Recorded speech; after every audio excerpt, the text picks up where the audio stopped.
Little Red Riding Hood travels through the dark forest, heading to grandmother's house, bringing a basket full of food. In the middle of the forest, the wolf was stalking Little Red to see what was she up to.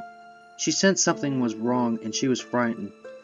Passing through the bridge, the wolf jumped right in front of her, causing her to tumble to the ground. "Oh, I'm sorry, little girl. Did I startle you?" She looked up and saw a 7-foot tall wolf that walked on his 2 hind legs. His fur was thick, his claws were long, his teeth were sharp like a razor, and his eyes were bloodshot red. The creature was so fearsome that once you look at it, his eyes pierces your soul. Little Red kept calm and said, "No, you didn't. You just surprised me, that's all." The wolf chuckled and helped Red to stand up on her feet and gathered the things that fell out of her basket. The wolf curiously asked, "Where are you heading to, young lady?" "To my grandmother's house. We're supposed to make some cinnamon apple pie, our special treat." "That sounds wonderful. Maybe sometime if you have an extra piece of pie, may I have some?" "Of course, I would be happy to give you some." "Aw, you're so nice. Thank you." Red got ready and told the wolf goodbye and thanked him. After she left, the wolf quickly ran towards the woods, heading to grandmother's house. The wolf arrived to the house early. He knocked on the door and grandmother asked, "Who is it?" The wolf replied, "It's me, Little Red." Grandmother believed that it was her and opened the door. After she opened the door, the wolf quickly pounced on her and started to attack grandmother, screamed and tried to get away, but the wolf was too strong, and he started to scratch her all over her and used his sharp teeth and clamped down on her neck, finishing her off. The wolf then chopped off the grandmother's body, putting her flesh in the pottery, and put her blood into the wine bottle. The wolf took the grandmother's clothes and started to put them on. He heard the 3 little knocks. It was Little Red. He quickly puts the clothes on and rushed towards the bed, telling Little Red to come in. He tells Red to have something to eat. She does, eating the food and drinking the wine, unknowingly that they are her grandmother's remains. It was almost nighttime, and the wolf told Little Red it's time for bed. She stripped her red cloak, putting it in the closet, and getting into bed. Little Red got close to the wolf, cuddling him and saying, "My grandmother, what big eyes you have. The better to see you, my dear child. My, what big ears you have. The better to hear you, my dear child." Red noticed something was wrong about this imagery. She recognized the teeth. She started to shiver in fear. "Oh, my grandmother, what big teeth you have." The wolf revealed himself quickly and shouted, "The bear to taste you!" Little Red jumped off from the bed, trying to get away from him, but the wolf was too quick. He barged the door, blocking the only way out. She began to scream for her life, and the wolf attacked Little Red, pinning her to the floor. "Well, my dear child, it looks like I'll be having dessert." The wolf eaten poor Little Red. The ripping and tearing of her skin and blood was everywhere. Morning had struck, and a knock came from the door. It was the huntsman. The wolf quickly hid the remains and cleaned up the evidence. The wolf went through the closet and found a red cloak. He puts on the cloak and answers the door. "Hey, Little Red, how you doing?" The wolf answered in Red's voice. "I'm doing wonderful." The hunter asked him if they heard anything last night, like a strange sound. The wolf played stupid and answered, "Well, no, I haven't."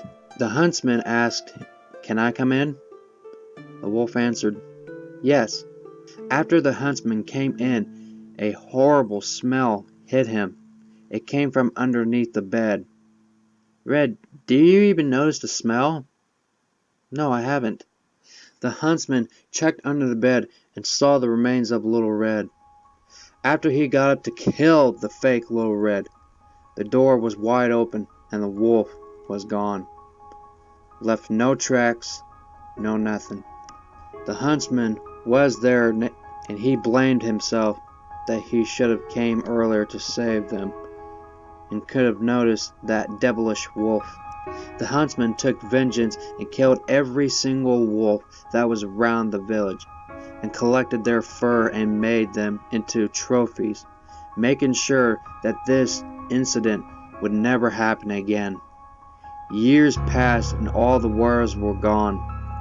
The huntsman made sure that he got the right one who murdered grandmother and Little Red, until one night the huntsman was asleep, and he heard some knocking on the door.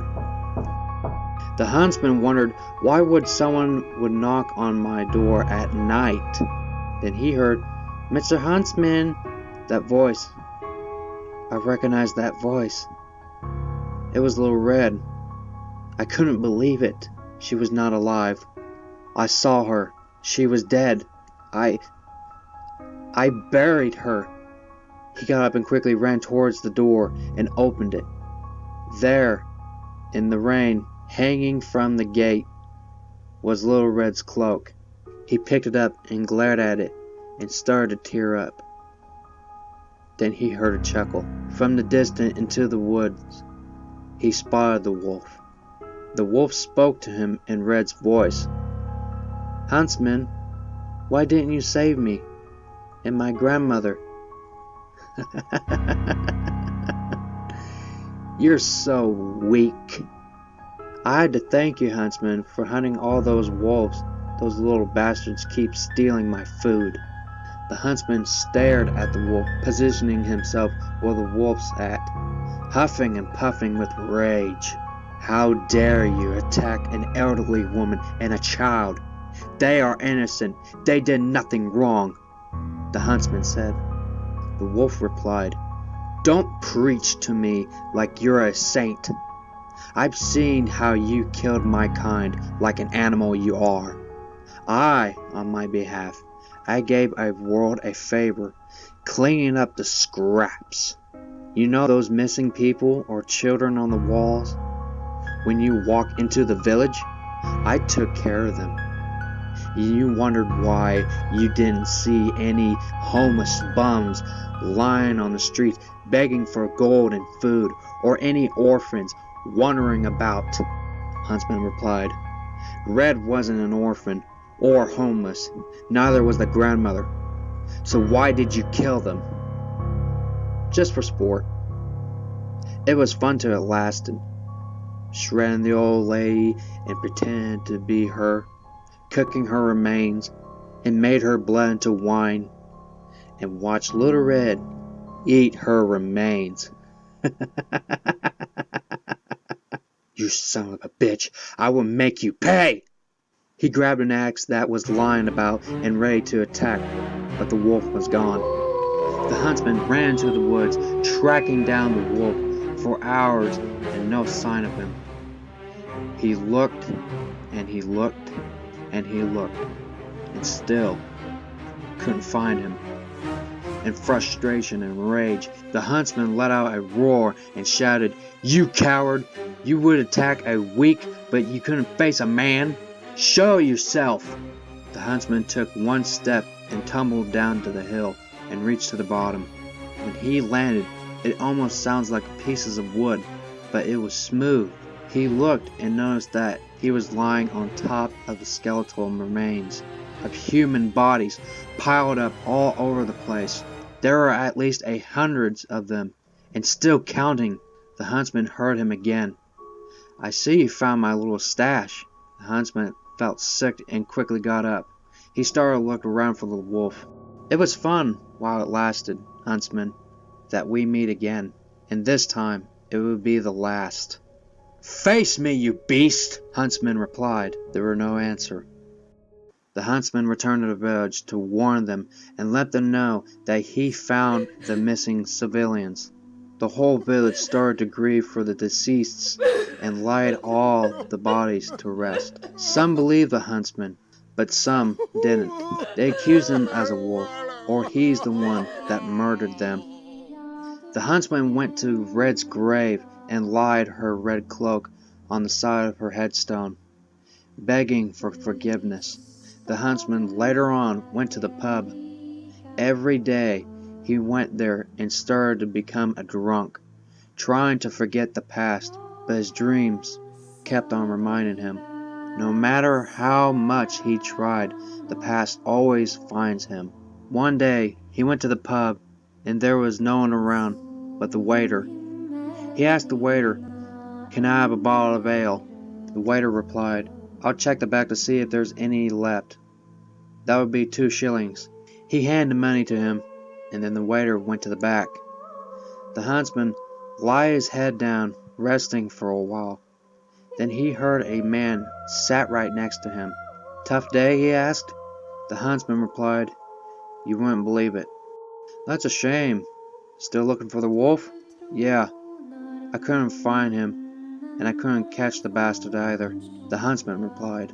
And then the man replied, "Well, maybe you weren't looking harder, spending time here in the pub. And maybe you couldn't find the wolf because he probably found you." The huntsman paused, opening his eyes wide, and slowly lifted his head up and turned where the man was. Right next to him was the wolf. After he spotted him, the wolf gave him a wicked smile.